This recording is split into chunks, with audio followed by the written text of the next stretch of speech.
Zee 24 तास एक पाऊल पुढे। महाराष्ट्र तापलाय, त्यातल्या त्यात विदर्भात उन्हाळा अधिक तीव्र होताना दिसतोय। चंद्रपूरमध्ये पारा 48 अंशांवर गेलाय, तर वर्ध्यात 46 अंश सेल्सिअस तापमानाची नोंद झाली आहे। नागपुरात पारा 47 अंशांवर पोहोचलाय। वाढत्या उकाड्याने नागपूरकर हैराण झालेत। याचा आढावा घेतला आमचे प्रतिनिधी अखिलेश हाळवे यांनी।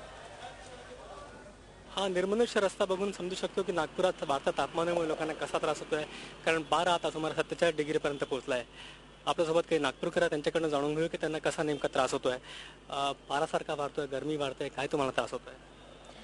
सनबर्न्स होतात आहे, त्यामुळे आपल्याला कुठे जायचं तर सगळं पॅक होऊन जावं लागतं आहे।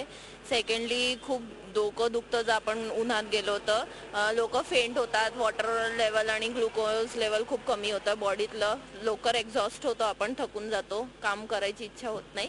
आणि सेकंडली खूप उन्हामुळे रॅशेसही होतात आहे। ह्या जे उन्हामुळे सारखा बचाव करला, तर तुम्ही नेमकं त्या बचाव करता काय करताय?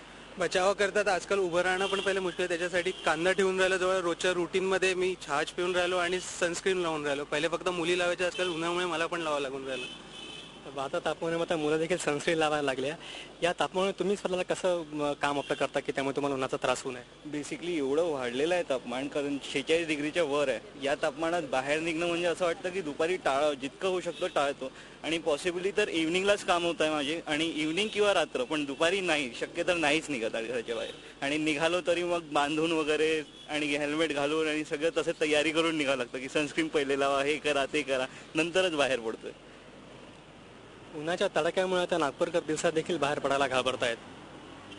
व्हिडिओ जर्नलिस्ट सपनाशील सोबत अखिलेश हाळवे, झी 24 तास, नागपूर। झी 24 तास एक पाऊल पुढे।